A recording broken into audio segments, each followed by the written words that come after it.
Could you imagine living a life where pressure doesn't break you? Where chaos surrounds you but your mind stays clear? Where everyone else is panicking and you remain steady, focused, unshakable? A life where stress becomes fuel instead of poison, where challenges sharpen you instead of destroying you. This seems impossible in our modern world of constant pressure, doesn't it? Yet this is exactly what the Stoics mastered over 2,000 years ago. While most people crumble under the smallest pressure, lose their composure when things get difficult, and let stress control their entire lives, you can make a different choice. Marcus Aurelius led the Roman Empire through wars, plagues, and betrayals without losing his mind. Epictetus survived slavery and became one of the wisest philosophers in history. Seneca faced exile and death with complete serenity. They didn't have less pressure than you. They had more, but they had something you're about to learn. Today, I'm going to show you 7 Stoic rules for staying calm under pressure that 99% of people will never understand. These aren't theories. These are battle-tested principles that transformed ordinary men into unbreakable forces. If you apply these 7 rules with consistency, you'll stop reacting to pressure like 99% of people and start responding with the calm power of the 1% who truly understand. Before we begin, go to the comments and write, "I master my mind. I am Stoic." Don't skip any of these rules, especially the last one, which gives you a concrete tool you can apply immediately. If you find value in these videos, consider subscribing, like, and activate notifications to stay updated for the new video. Let's begin now. Rule 1. Pressure reveals who you really are, not who you pretend to be. Here's the first truth you must understand about pressure. Pressure doesn't create your character. It reveals it. When things are easy, anyone can appear calm, disciplined, and strong. But when pressure hits, when the stakes are high, when everything is falling apart, that's when your true self emerges. You can pretend to be patient when nothing tests your patience. You can appear calm when there's nothing to disturb your peace. You can seem strong when you're never challenged. But pressure strips away all pretense. It shows you exactly who you are beneath the facade. Marcus Aurelius wrote, "You have power over your mind, not outside events." Realize this, and you will find strength. He understood that pressure is the ultimate test.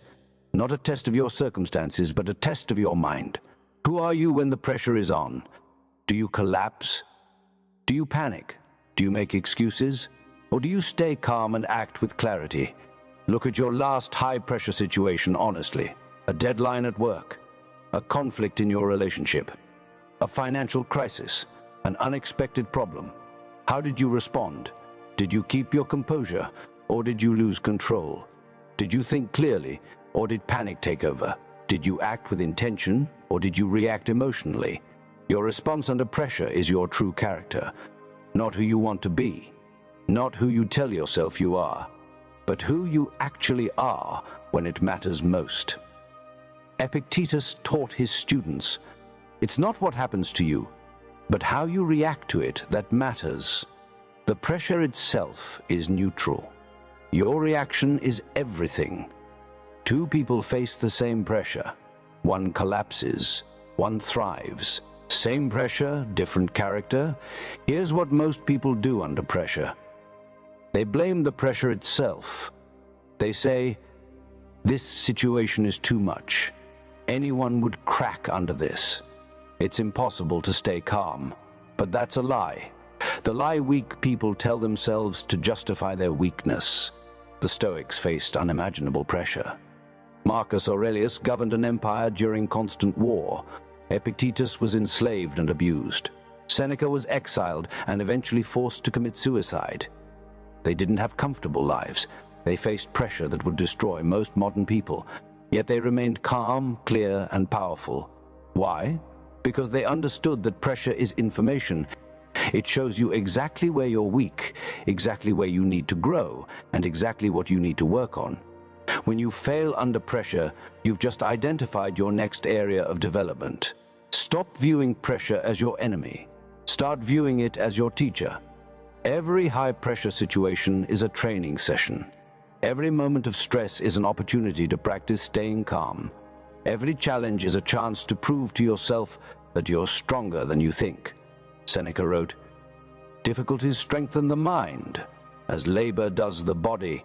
You don't build strength in comfortable conditions. You build it under pressure. The gym doesn't make you strong when the weights are light. Neither does life when the pressure is low." Here's your first practice. The next time pressure hits, pause before reacting. Take 3 deep breaths. Then ask yourself, who do I want to be at this moment? Not what do I feel? Not what's my automatic reaction? But who do I want to be? This simple question creates space between the pressure and your response. In that space, you have power. You can choose to be the person who stays calm. You can choose to be the person who thinks clearly. You can choose to be the person who acts with purpose instead of reacting with panic. Pressure is coming. It's always coming. You can't avoid it. But you can decide who you'll be when it arrives. Will you be someone who crumbles or someone who stays unshakable? If you're ready to let pressure reveal your strength instead of your weakness, write in the comments, "Pressure reveals my true character." Because the person you are under pressure is the person you actually are. Rule 2. Your calm comes from what you control, not from controlling everything. The second rule for staying calm under pressure is understanding the difference between what you control and what you don't. This is the foundation of Stoic philosophy, and it's the key to unshakable calm. Most people lose their minds under pressure because they're trying to control things that can't be controlled. Epictetus taught the most liberating distinction in all of philosophy. There are things that depend on you and things that don't depend on you. Your peace comes from focusing all your energy on the first category and releasing the second completely. Think about what creates your stress under pressure. You want a specific outcome, but you can't guarantee it. You want people to respond a certain way, but they won't. You want circumstances to align perfectly, but they don't. You're trying to control variables that are completely outside your power, and that's why you're suffering. Here's the brutal truth. You control almost nothing. You don't control the economy. You don't control other people's decisions. You don't control whether you get sick. You don't control natural disasters. You don't control most of what happens in your life. Trying to control these things is like trying to control the weather by worrying about it. But here's what you do control. You control your effort. You control your response. You control your attitude. You control your preparation. You control your interpretation of events. You control your next action. This is where your power lives. Marcus Aurelius wrote, "You always own the option of having no opinion. There is never any need to get worked up or to trouble your soul about things you can't control." He ruled an empire, but understood he couldn't control everything, so he focused completely on what he could control, his own mind. When pressure hits, most people immediately try to control everything. They panic because they can't guarantee the outcome. They stress because other people aren't behaving how they want. They lose their calm because circumstances aren't perfect. All wasted energy. Here's the Stoic approach. When pressure arrives, immediately identify what you control, not what you wish you controlled, not what you think you should control, what you actually control right now. You're facing a presentation at work. High pressure. What do you control? You control your preparation. You control your practice. You control showing up on time. You control your breathing. You control your focus. You don't control how people react. You don't control the questions they ask. You don't control whether they like you. You don't control the final decision. Focus everything on what you control. Prepare excellently. Practice thoroughly. Show up ready. Breathe calmly. Focus completely. Then release attachment to the outcome. You've done what you can do. The rest isn't yours to control. Seneca practiced this constantly. He wrote, Nothing happens to the wise man against his expectation. Why? Because he expected that many things were outside his control. He did his part excellently, then accepted whatever came with complete calm. This doesn't mean being passive. It means being strategic. You give maximum effort to what you control. You refuse to waste energy on what you don't. This focused energy makes you powerful. Scattered energy trying to control everything makes you weak. Here's your practice. Write down your current source of pressure. Then divide a page in 2 columns. Left side, what I control. Right side, what I don't control. Be ruthlessly honest. Most of what stresses you will be on the right side. Now, here's the key. Stop thinking about the right side. Completely. Every time your mind goes there, redirect it. You can't control it, so thinking about it is pure waste. Put all your mental energy on the left side. What can you actually do? This practice transforms pressure. You stop feeling helpless because you've identified your power. You stop feeling overwhelmed because you've narrowed your focus to what matters. You stop feeling anxious because you're not trying to control the uncontrollable. Marcus Aurelius faced pressure that would crush most people. Armies attacking, plagues spreading, advisors betraying. Did he panic? No, he focused on what he controlled. His decisions, his responses, his integrity. The rest wasn't his problem. When you understand this rule deeply, pressure loses its grip. You can't be disturbed by things outside your control because you've already released them. You can only focus on what you can actually influence. That focused calm is power. If you're ready to stop trying to control everything and start mastering what you actually control, write in the comments, "I control my response. I accept the rest." Because true calm comes from this distinction. Rule 3. Pressure is temporary, but your reaction creates permanent patterns. The third rule is understanding that pressure is always temporary, but how you respond creates patterns that can last forever. Every moment of pressure is a choice point. You're either reinforcing the pattern of staying calm or reinforcing the pattern of losing control. Think about this carefully. The deadline will pass. The crisis will be resolved. The difficult conversation will end. The pressure you're facing right now is temporary. It will not last forever.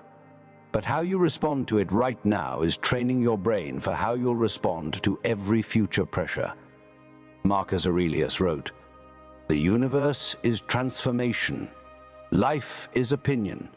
The circumstances change constantly. But your habitual response, your pattern of reaction, that becomes your character. If you panic under pressure today, you're training yourself to panic under pressure tomorrow. Your brain is always learning. When you react to pressure with panic, you're teaching your brain. This is how we handle pressure. When you react with calm, you're teaching your brain. This is how we handle pressure. Every single time you face pressure, you're either building the pattern of strength or the pattern of weakness. Look at your patterns honestly.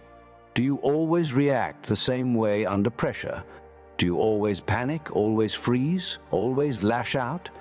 That's not because of the pressure, that's because you've trained that response through repetition. You've created a neural pathway that activates automatically when pressure appears. Epictetus taught, first say to yourself what you would be, and then do what you have to do.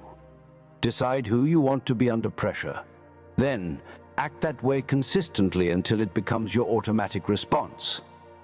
Here's the powerful part. You can change your pattern starting right now. Not next week. Not when pressure gets easier. Right now, in the middle of pressure, you can choose a different response. And that choice, repeated consistently, will rewire your brain. Seneca faced exile, loss of power, and eventually a forced suicide. Unimaginable pressure. But he had trained his response for years. He wrote, "We suffer more often in imagination than in reality." He had practiced staying calm under imagined pressure so many times that when real pressure came, his pattern was already established. Here's what most people do. They tell themselves, "I'll stay calm next time. This time it's too much." But next time they say the same thing. They never actually change the pattern because they're always waiting for perfect conditions to practice calmly. You must practice staying calm when it's hard, not when it's easy. You must choose the calm response when every part of you wants to panic. That's when you're building real strength. That's when you're creating the pattern that will serve you for life. Think of it like this. Every moment of pressure is a repetition in your mental training. Are you doing a repetition of strength or a repetition of weakness? Are you training calm or training panic? You're always training something. Here's your practice. The next time you feel pressure rising, before you react, say to yourself, "This is a training moment. What pattern do I want to create?" Then consciously choose the calm response, even if it feels unnatural. Your first few attempts will feel forced. Your brain will resist. It wants to follow the old pattern because that's easier. But if you persist, if you consciously choose to calm under pressure 10 times, 20 times, 50 times, something shifts. The new pattern starts to feel natural. The calm response becomes automatic. Marcus Aurelius didn't wake up naturally calm. He trained himself through constant practice. He wrote his meditations every day to remind himself of his principles. He chose his response consciously thousands of times until it became unconscious. You can do the same. Every pressure situation is your opportunity. Will you reinforce the old pattern of panic or create the new pattern of calm? The pressure is temporary. Your pattern is permanent until you change it. Don't waste this moment. Don't react automatically. Choose consciously. Build the pattern that will serve you for the rest of your life, one conscious choice at a time. If you're ready to use pressure as training instead of suffering, write in the comments, "I build my calm pattern now." Because you're always training something, make sure you're training what you want. Rule 4. Your thoughts under pressure are stories, not facts. The fourth rule for staying calm under pressure is understanding that your thoughts are not facts. Under pressure, your mind generates catastrophic stories, worst-case scenarios, and absolute predictions. And you believe every single one without question. This is why you lose your calm. Your mind says, "This will be a disaster." You believe it. Your mind says, "I can't handle this." You believe it. Your mind says, "Everything will fall apart." You believe it. You treat every thought like it's truth instead of what it actually is, a story your brain generated based on fear. Epictetus taught, "It is not things themselves that disturb people, but the judgments they form about them." The pressure itself isn't what destroys your calm. It's your interpretation, your story about what the pressure means. Two people face the same deadline. One thinks, "This is impossible. I'm going to fail. My career is over." Another thinks, "This is challenging. I'll do my best. I'll learn something." Same deadline, different story, different experiences. Your brain is a story-generating machine. It's constantly creating narratives to make sense of the world. Under pressure, it defaults to negative stories because that's how it tries to protect you. It imagines the worst cases so you'll be prepared. But these stories aren't predictions. They're just possibilities your mind invented. Marcus Aurelius practiced examining his thoughts. He wrote, "Everything we hear is an opinion, not a fact. Everything we see is a perspective, not the truth." He understood that his own thoughts were interpretations, not reality. This understanding gave him freedom. Look at your thoughts under pressure. "I'm going to fail." Is that a fact or a story? You don't know the future. You're predicting. "Everyone will judge me." Is that a fact or a story? You can't read minds. You're assuming. "This is the worst thing that could happen." Is that a fact or a story? You're catastrophizing. Almost every thought that steals your calm under pressure is a story, not a fact. but you treat stories like facts and suffer accordingly. Here's the practice. When pressure hits and your mind starts generating catastrophic thoughts, pause. Say to yourself, "That's a story my mind created." Don't argue with the story. Don't try to convince yourself it's wrong. Just recognize it as a story. This recognition creates distance. You move from "I'm going to fail" to "I'm having the thought that I'm going to fail." Subtle difference, massive impact. You're no longer fused with the thought. You're observing it. Seneca wrote, "We are more often frightened than hurt, and we suffer more in imagination than in reality." Your catastrophic stories create more suffering than actual events. The presentation goes fine, but you tortured yourself for a week imagining disaster. Once you've recognized a thought as a story, you can question it. Is this story helpful? Is there evidence for it? What's an alternative story? Maybe instead of "I'll fail," the story could be "I'll do my best and learn regardless of outcome." You're not trying to force positive thinking. You're trying to see clearly. To recognize that your thoughts under pressure are often exaggerated, distorted, catastrophic stories that don't serve you. Your mind will tell you under pressure, "You can't do this." That's a story. The fact is, you're doing it right now. Your mind will say, "This is terrible." That's a story. The fact is, it's challenging, and you've handled challenges before. Your mind will say, "You'll be destroyed."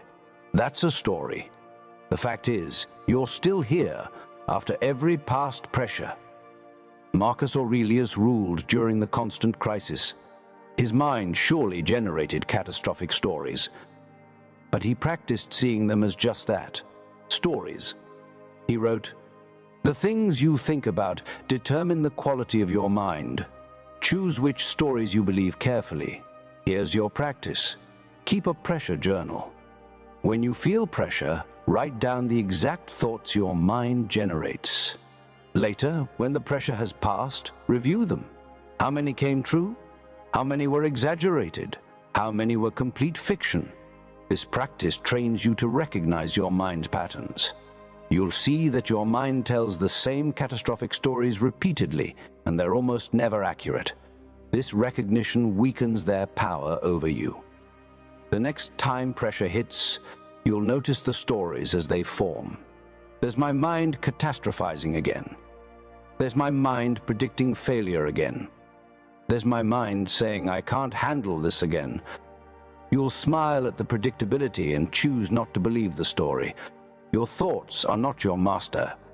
They're just mental events passing through. You can observe them without believing them. You can let them pass without acting on them. This is freedom. This is calm under pressure.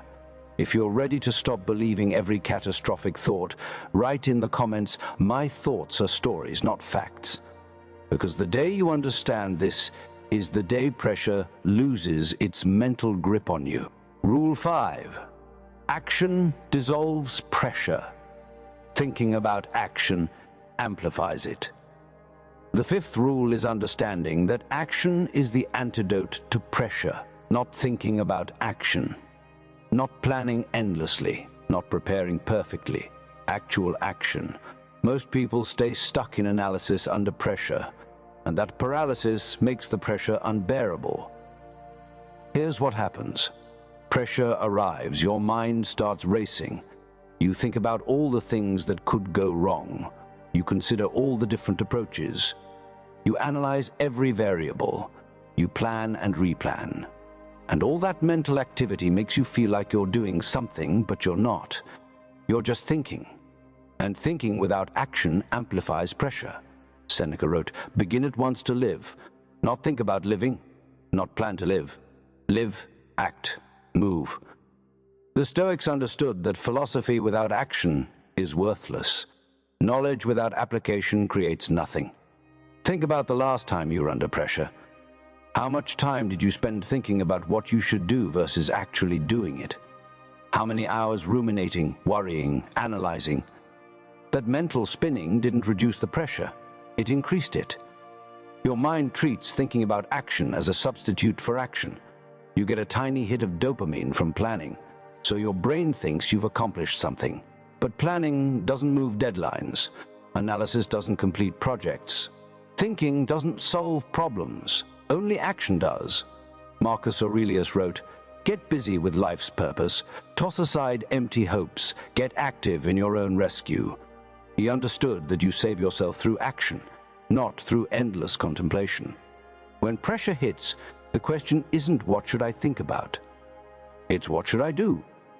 Here's the pattern most people follow under pressure. Something urgent appears. They feel overwhelmed. They spend hours or days thinking about it, worrying about it, and discussing it. The deadline gets closer. The pressure increases. Finally, at the last moment, they're forced to act. They realize the task wasn't as hard as they imagined. They wish they'd started sooner. Break this pattern. When pressure arrives, give yourself 5 minutes to think. Just 5. Identify the very next physical action you can take. Not the entire solution, just the next step. Then do it immediately. Working on a difficult project? Don't spend 3 hours thinking about the perfect approach. Open the document. Write 1 sentence, that's action. Facing a difficult conversation. Don't rehearse it 40 times in your mind. Send the message asking to talk. That's action. Dealing with a problem? Don't analyze it to death. Take the first small step toward a solution. That's action. Epictetus taught his students, don't talk about what a good person is like. Be one. Applied to pressure, don't talk about what you should do. Do it. Don't think about being calm. Act calmly. The action creates the state, not the other way around. Here's why action dissolves pressure. When you act, you move from the abstract to the concrete. You're no longer dealing with an imagined catastrophe. You're dealing with real information. You're making actual progress.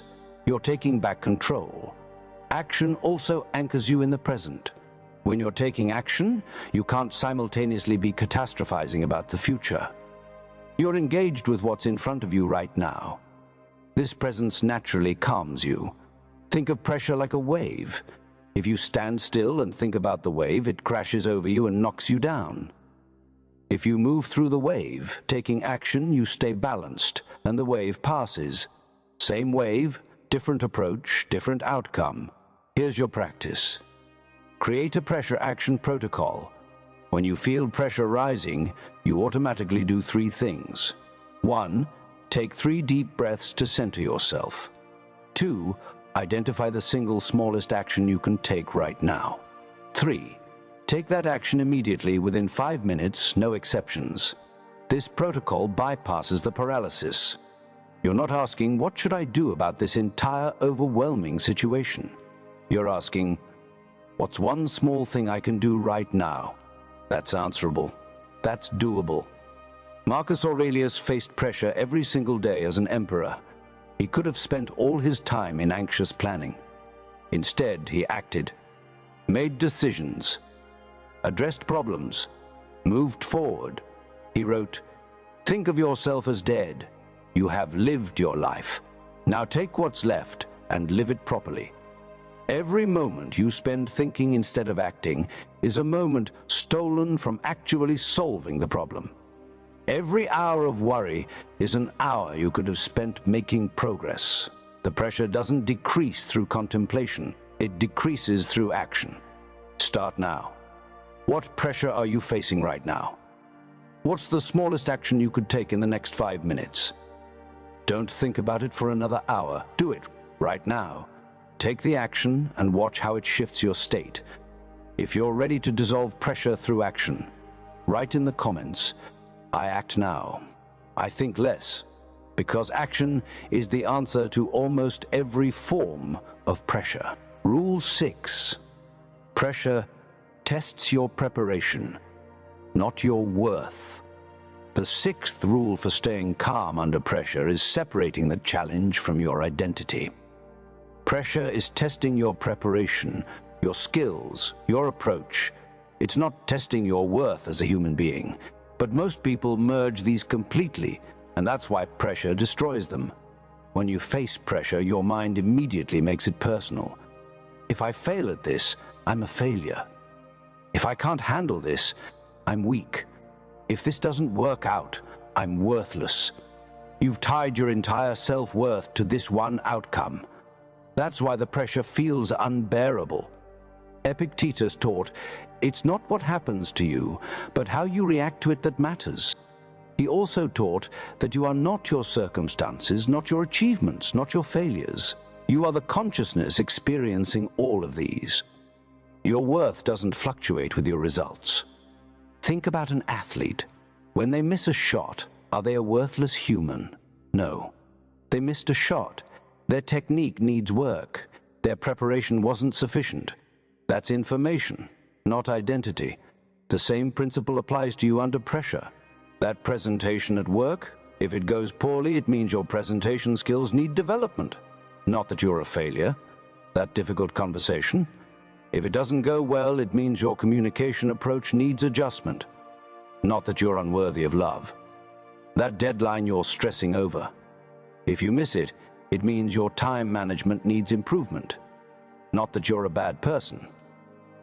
Marcus Aurelius wrote, when you wake up in the morning, tell yourself, the people I deal with today will be meddling, ungrateful, arrogant, dishonest, jealous, and surly.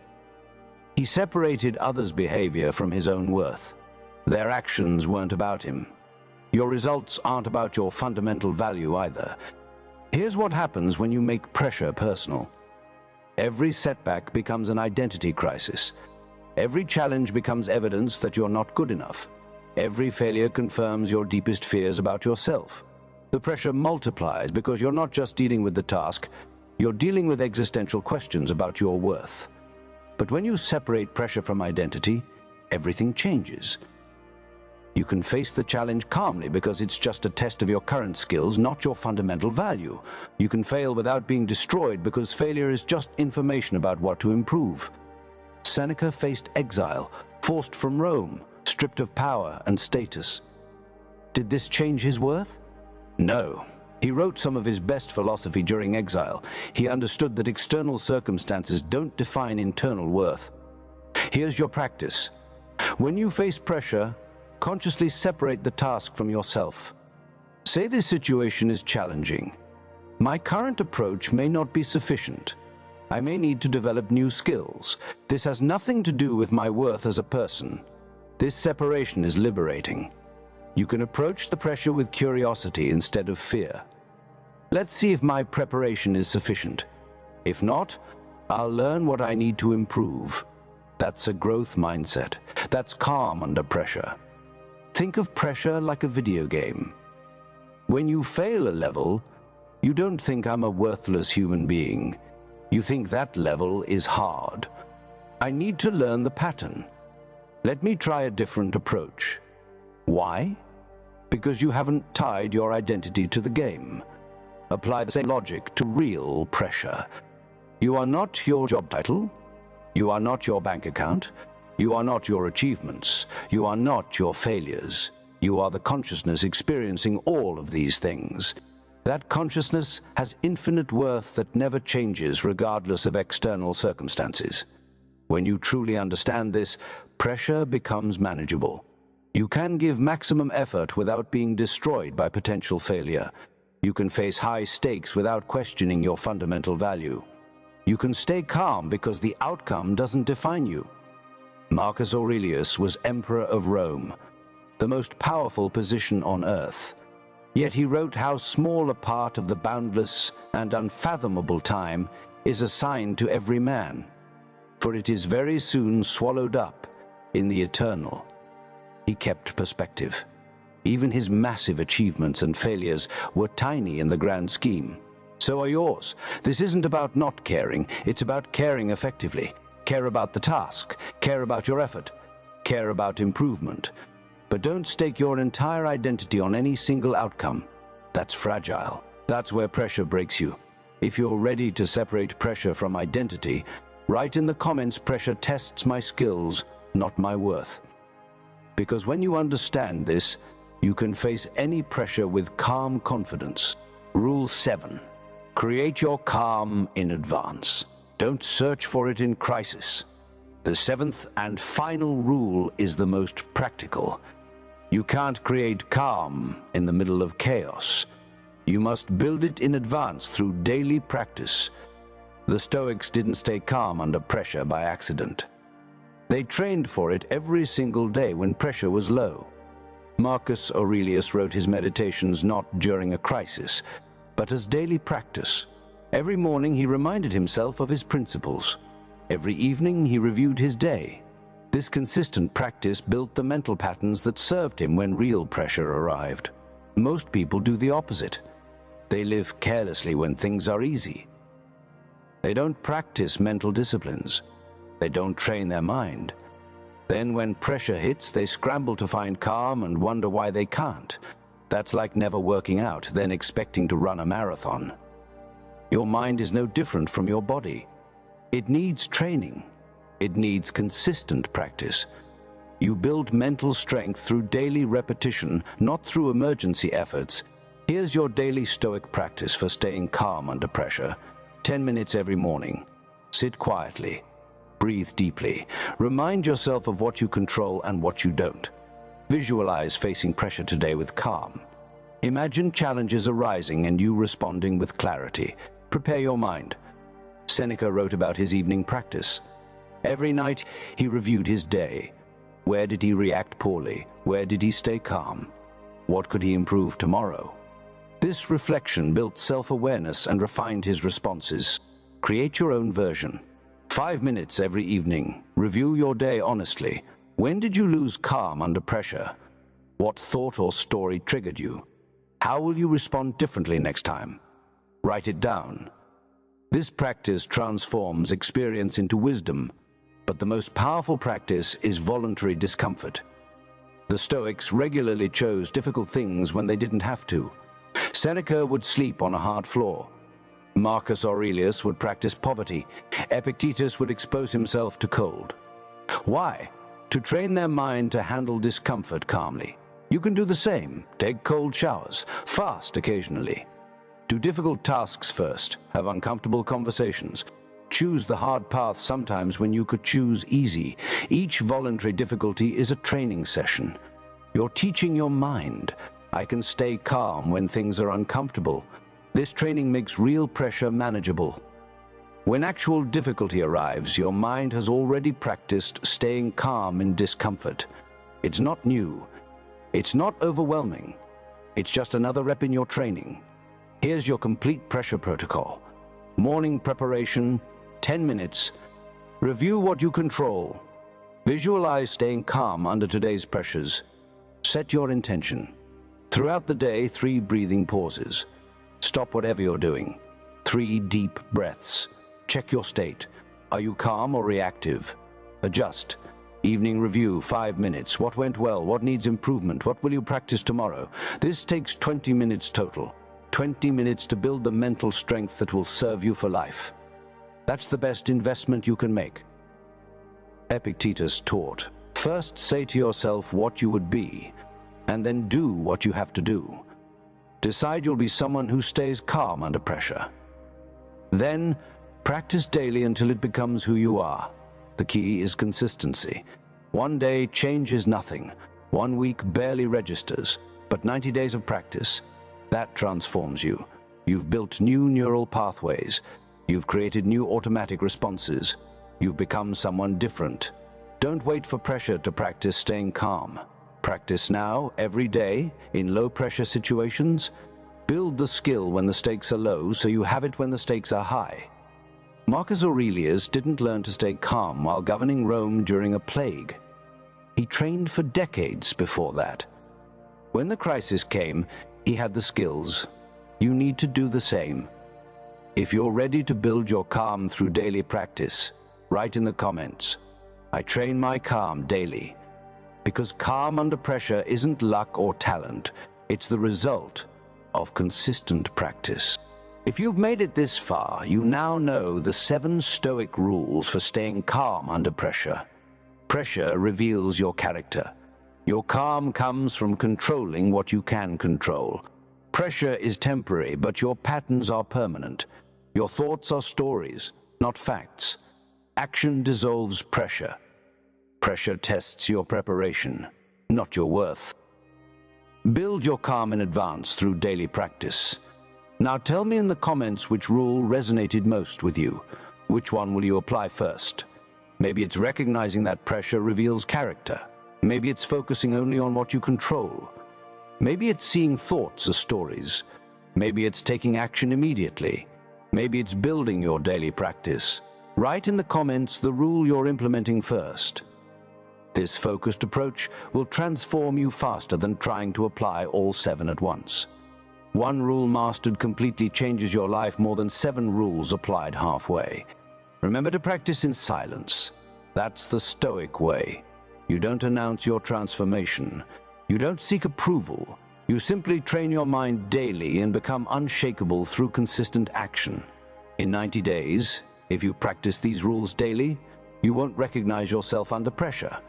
Situations that would have destroyed your calm will barely affect you. Challenges that would have paralyzed you will just be problems to solve.